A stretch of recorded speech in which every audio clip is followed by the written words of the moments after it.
అమెరికాలో చిందరవందరగున్న మీ ఇంటికి handyman cleaning plumbing services కోసం కాంటాక్ట్ ఇన్స్టా సర్వీస్. యుఎస్ లో ఎక్కడైనా ఎప్పుడైనా for instant bookings visit instaservice.com. అమెరికాలో ఉద్యోగం లేదా అమెరికాలో ఉండడం తుమ్మితే ఊడిపోయే ముక్కులా మారిపోతుంది రోజు రోజుకి. ఇండియా వెళ్ళి 60 రోజుల్లో పైగా ఉంటే అమెరికాలోకి రానివ్వకుండా H1B వీసా ఉన్న వాళ్ళని కూడా వెనక్కి పంపిస్తున్నారనేది ఇప్పుడు సారాంశం.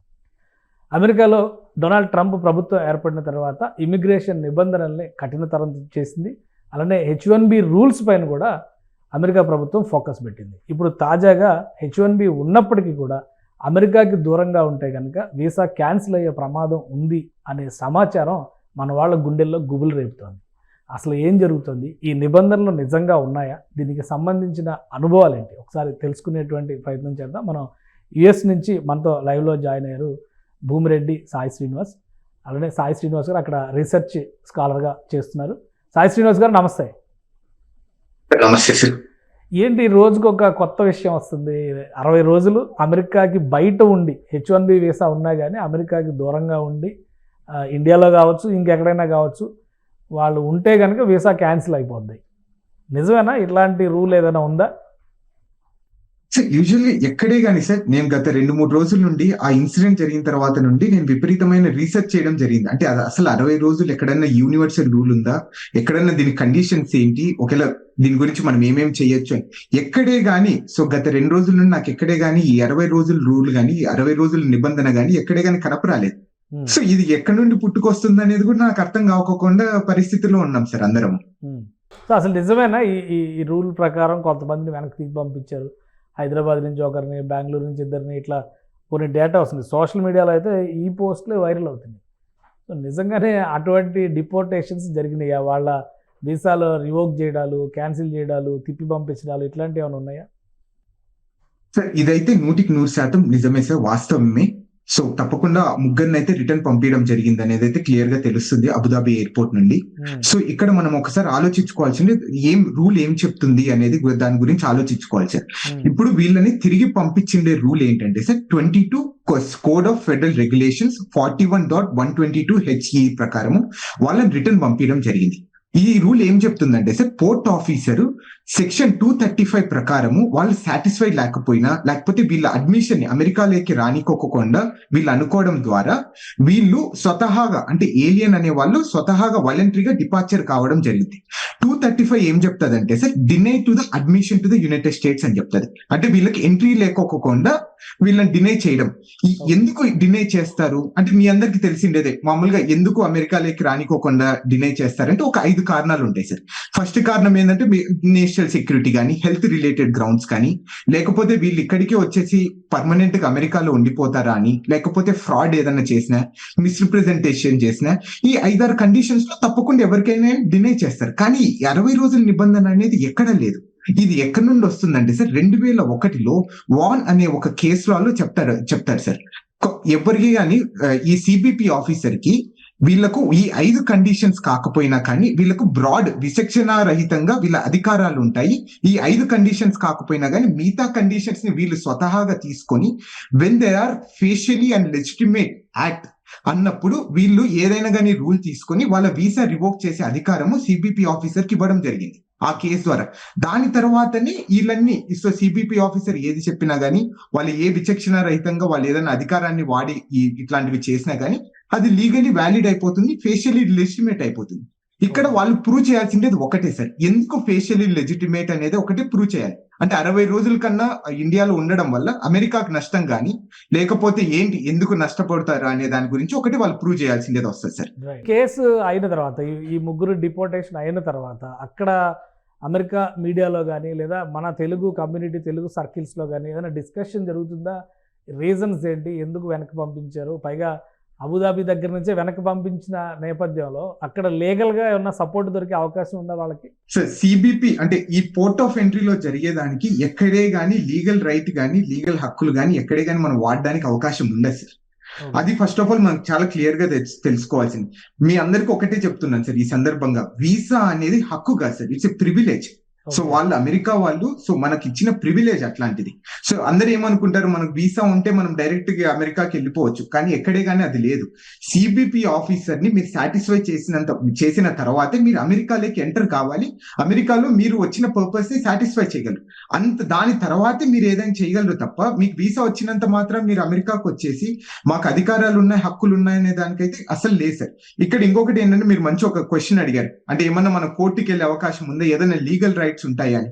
ఇక్కడ పోర్ట్ ఆఫ్ ఎంట్రీలో జరిగేదానికి ఎక్కడే గానీ లీగల్ రైట్స్ అనేది ఎక్కడ లేదు సార్. ఇది కంప్లీట్ గా ఎక్సెప్షన్. దీనికి ఎక్కడే గానీ జ్యుడిషియల్ రివ్యూ గానీ మీరు కోర్టుకి వెళ్ళి మా హక్కులు కాల రాస్తున్నారు వీళ్ళు అనే దానికి అసలు లేదు. ఎందుకంటే వీసా అనేది ఒక హక్కు కాదు, ఇట్స్ ప్రివిలేజ్. అది క్లియర్ గా చెప్పడం జరుగుతుంది సార్. కానీ అంటే ఇప్పుడు మరి వాళ్ళు ప్రాజెక్టుల మధ్యలో ఉండొచ్చు, ఆల్రెడీ కొన్ని కమిట్మెంట్స్ ఉండొచ్చు, అక్కడ కొంతకాలం ఉండి బయటకు వచ్చిన వాళ్ళు అయి ఉండొచ్చు. సో వాళ్ళ ప్రయోజనాలు కూడా ప్రొటెక్ట్ చేయాల్సినటువంటి అవసరం ఉంటుంది కదా. ఇది ఆ రకమైనటువంటి అవకాశం ఏమీ లేదా? అంటే ఆ రకమైన అవకాశం అయితే ప్రస్తుతానికైతే ఎక్కడ కనపరావడం లేదు సార్. అంటే ఇక్కడ మీరు క్లియర్ గా చూసుకుంటారు, అంటే ఇప్పుడు ఫర్ ఎగ్జాంపుల్ ఇప్పుడు ఏదైనా ఎమర్జెన్సీ ఉండి, ఫ్యామిలీ ఎమర్జెన్సీ ఉండి, ఎవరన్నా సో చావు బతుకుల్లో ఉండరు, లేకపోతే మనకి ఏదైనా యాక్సిడెంట్ జరిగి ఇండియాలో మనము దాన్ని రికవర్ కావడానికి 6-7 నెలలు టైం పడుతుంది. ఆ టైంలో పరిస్థితులు కూడా వీళ్ళు ఆలోచించుకోకుండా, ఈ ఎమర్జెన్సీ సిచ్యువేషన్స్ కూడా వీళ్ళు చూసుకోకుండా ఇలా వీసాని రివోక్ చేయడం అనేది నాకైతే కరెక్ట్ అనిపించడం లేదు. అండ్ వాళ్ళు క్లియర్ గా చెప్తున్నారు, ఆ ముగ్గురు, మాకు ఎమర్జెన్సీ క్లియర్ గా ఉంది, మాకు ఎమర్జెన్సీ మా ఫ్యామిలీ ఇష్యూస్ లేకపోతే హెల్త్ ఇష్యూస్, ఆ క్లియర్ గా రీజన్స్ వీళ్ళ దగ్గర డాక్యుమెంటేషన్ ఉన్నా గానీ వీసా రిజెక్ట్ చేశారు అంటే వాళ్ళు ఎంత డిస్క్రిషన్, ఆ విచక్షణ రహిత ఆ అధికారాన్ని ఎలా ఉపయోగిస్తున్నారు అని కూడా ఒకసారి మనము ఎవాల్యుయేట్ చేసుకొని మనం కూడా కొంచెం కేర్ఫుల్ గా ఉండడం చాలా బెటర్ సార్. అట్లనే ఇంకొకటి ఏంటంటే, ఒకవేళ మీకు అట్లాంటి సిచ్యువేషన్స్ వస్తే మీరు H1B పిటిషన్ ని విత్డ్రా చేసుకొని మళ్ళీ మీరు ఫ్యూచర్ లో రావడానికి అవకాశం ఉంటుంది. ఇప్పుడు ఫర్ ఎగ్జాంపుల్ ఈ సిచ్యువేషన్ లో కూడా సార్, ఇక్కడ ఎక్కడే కానీ వాళ్ళు స్వతహాగా వాలంటరీగా డిపార్చర్ అయ్యారు కాబట్టి నో ఇష్యూస్. ఒకేలా వీళ్ళు అమెరికన్ గవర్నమెంట్ కానీ పోర్ట్ ఆఫీసర్స్ కానీ వీళ్ళని పంపించితే వీళ్ళు మళ్ళీ జీవితాంతం మళ్ళీ అమెరికాకి వచ్చే పరిస్థితి అయితే ఉండదు. తప్పకుండా ఈ ముగ్గురికి నెక్స్ట్ ఫ్యూచర్ లో ఎప్పుడైనా కానీ కొత్త వీసాస్ వేసుకోనో, లేకపోతే F1 మీద, H1B మీద, L1 మీద వీసాస్ తో వేసుకొని మళ్ళీ అమెరికాకు వచ్చే అవకాశం ఉంటుంది కూడా సార్. కానీ ఇప్పుడు ఆ కంపెనీస్ ఎవరైతే ఈ H1B ప్రొవైడ్ చేశారో ఆ కంపెనీస్ వీళ్ళ తరపున అవకాశం కల్పించడానికి కానీ, లేదా అక్కడ అథారిటీస్ని రిక్వెస్ట్ చేయడానికి కానీ స్కోప్ ఏమైనా ఉంటుందా? ఇంకా ఈ చాప్టర్ క్లోజ్ అయిపోయినట్టే అనుకోవాలా? సో ఈ చాప్టర్ క్లోజ్ అయిపోయినట్టే సార్ ప్రస్తుతానికి అయితే. మళ్ళీ వాళ్ళు కొత్త H1B పిటిషన్ వేసుకుని మళ్ళీ అమెరికాకి రావాల్సిన పరిస్థితి ఉంటుంది. అంటే ఒక్కసారి రిటర్న్ చేసినా, రిజెక్ట్ చేసినా వీసా తీసుకోవడమే కష్టం అంటారు. అలాంటిది డిపోర్ట్ చేసేస్తే, వీసాని క్యాన్సిల్ చేసి రివోక్ చేసేస్తే వీళ్ళకి మళ్ళీ అప్లై చేస్తే వచ్చే ఛాన్సెస్ ఉంటాయా? అదే సార్, ఇక్కడ కొంచెం ఒక లూప్ అనేది ఇక్కడ ఉంది సార్. ఇక్కడ ఏంటంటే వాళ్ళు వాలంటరీగా డిపార్చర్ అయ్యారు, అంటే వాళ్ళు డినై చేసిన తర్వాత వీళ్ళు స్వతహాగా వద్దొద్దు మాకేం చేయకండి, మేమే వెళ్ళిపోతాం మా ఇండియాకి అనేది వాళ్ళు చాలా తెలివిగా చేయడం జరిగింది. అంటే సో దాని ద్వారా ఏమైపోతుంది అంటే నెక్స్ట్ ఫ్యూచర్ లో వచ్చే అవకాశం ఉంటుంది. ఆ రోజు చెప్పుకొని ఏదో ఒకటి మేము ఇట్లనే వాలంటరీగా మా ఫ్యామిలీ రీజన్స్ లేకపోతే ఇది జరగడం వల్ల మేము రిటర్న్ రావడం జరిగింది అనేది చెప్పుకోడు. కానీ వీళ్ళు అమెరికా వాళ్ళు తిరిగి పంపిస్తే మాత్రం మనకు జీవితాంతం ఎప్పుడు వచ్చే అవకాశం కూడా ఉంది సార్. రైట్. అంటే ఇప్పుడున్న సిచ్యుయేషన్లో మీరు ఇచ్చేటువంటి సలహా ఏంటి? ఒకవైపు ఈ డ్రీమ్ అయితే చెల్లా చెదిరైపోతుంది అనేటువంటి ఆందోళన ఉంది, ఇంకోవైపు నుంచి అమెరికాలో ఉన్న భారతీయులు కానీ, అమెరికాలో జరుగుతున్నటువంటి పరిణామాలు కానీ, మళ్ళీ అమెరికా రావాలి అనేటువంటి కళ ఇక కలగానే మిగిలిపోద్ది అనుకునేటువంటి వాళ్ళకి మీరు ఏం చెప్తారు? సార్ ఇప్పుడు ప్రస్తుతానికి అయితే మనం ఈ H1B వాళ్ళు ఎవరైనా కానీ ఎక్కడే కానీ ఈ రూల్ లేదు అనేది డిస్కషన్ దాన్ని పక్కన పెడితే, సో మీ అందరికీ ఒకటే నేను విజ్ఞప్తి చేస్తున్నాను. సో ఈ సందర్భంగా 60 రోజుల కన్నా ఎక్కువ ఎవరైనా కానీ ఇండియాలో ఉన్నా కానీ, సో వాళ్ళందరూ 60 రోజుల లోపలే ఏదైనా కానీ ఈ వెకేషన్స్ కానీ ఇవన్నీ పూర్తి చేసుకుని 60 రోజుల లోపలే అమెరికాకి రావడం జరుగుతుంది. అలా వస్తేనే కొంచెం మనం సేఫ్ గా ఉంటాం. అలానే ప్రాపర్ డాక్యుమెంటేషన్ అనేది పెట్టుకోవడం అనేది నా సజెషన్. అంటే ఒక అటార్నీ దగ్గర నుండి కానీ, లేకపోతే మీ ఎంప్లాయర్ దగ్గర నుండి కానీ, అలానే మీ పే స్లిప్స్ కానీ, మీకు శాలరీ పడే డబ్బులు కానీ, ఇవన్నీ క్లయింట్ రిలేషన్షిప్ కానీ, ఈ డాక్యుమెంటేషన్ ప్రాపర్ గా పెట్టుకున్న తర్వాత మీ అటార్నీని, మీ ఎంప్లాయర్ ని కన్సల్ట్ అయిన తర్వాతే మీరు ఈ ట్రావెల్ ప్లాన్స్ కానీ, ఈ పోవడం కానీ రావడం కానీ చేస్తే చాలా బెటర్ గా ఉంటుందని అయితే నా విజ్ఞప్తి సార్ అందరికి. రైట్. ఇక జాబ్స్ కోసం ట్రై చేసే వాళ్ళకి H1B అనేది ఇప్పుడు ఆల్రెడీ 2 అంశాలు చెప్తున్నారు. నంబర్ తగ్గిపోతుంది అంటున్నారు, రూల్స్ స్ట్రిక్ట్ చేస్తారంటున్నారు. సో ఇవి జరుగుతున్నటువంటి సందర్భంలో ఇండియా నుంచి జాబ్స్ కోసం ట్రై చేసే వాళ్ళు తీసుకోవాల్సినటువంటి జాగ్రత్తలు ఏంటి? సార్ ఇక్కడ ఎవరే గానీ అంటే నేను నెంబర్స్ ప్రకారం అయితే ఇక్కడ పెద్ద తగ్గినట్టు కూడా నాకైతే ఎక్కడ కనపడడం లేదు సార్. ఎన్ని రూల్స్ ఎక్కువ స్ట్రిక్ట్ చేస్తున్నారో ఆ నెంబర్స్ పెరుగుతున్నాయి. నాకు అదే అర్థం కావడం లేదు నెంబర్స్ ప్రకారం చూసుకుంటే.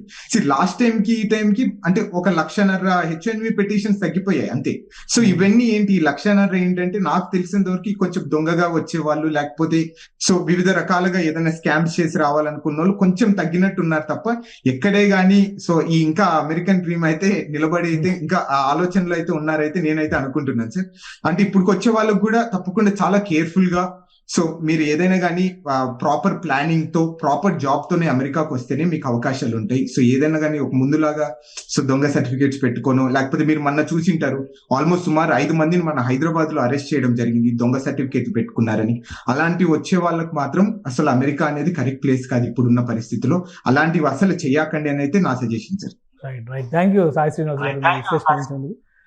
ఇది H1B వీసాలు ఉండి కూడా దేశం నుంచి అంటే అమెరికా నుంచి దూరంగా 60 రోజులు పైబడి ఉన్న వాళ్ళకి జరిగినటువంటి అనుభవం చూసిన తర్వాత చాలామంది ఆందోళన చెందుతున్నారు. అయితే రూల్స్ పరంగా డాక్యుమెంటేషన్ పరంగా ప్రాపర్గా ఉన్న వాళ్ళకి మాత్రం ఎలాంటి ఇబ్బందులు లేవని సాయి శ్రీనివాస్ విశ్లేషిస్తున్నారు. మరోవైపు కొత్తగా వెళ్ళేటువంటి వారి సంఖ్య కూడా ఏమాత్రం తగ్గడం లేదు. పిటిషన్ పెట్టుకునేవాళ్ళు, అప్లికేషన్ పెట్టుకునే వాళ్ళు తగ్గొచ్చేమో కానీ వచ్చేటువంటి నంబర్లో మాత్రం పెద్దగా మార్పు లేదని చెప్పారంటారు. సో ఏదైనా ఏ దేశం అయినా కానీ కరెక్ట్ ప్రొసీజర్ని ఫాలో అయితే ఆ దేశంలో విలువ గౌరవం ఉంటుంది. అలానే మన సొంత దేశానికి కూడా ఆ గౌరవం పెరిగేటువంటి ఛాన్సెస్ ఉంటుంది. ఎలాంటి మిస్లీడింగ్ ఇన్సిడెంట్స్కి మిస్లీడింగ్ అంశాలకి పాల్పడకుండా ఉంటే కనుక అమెరికా రావాలనేటువంటి డ్రీమ్ ఇప్పటికీ చెక్కు చెదరదని ఆయన విశ్లేషిస్తున్నారు. ఇది స్పెషల్ డిస్కషన్. Keep watching.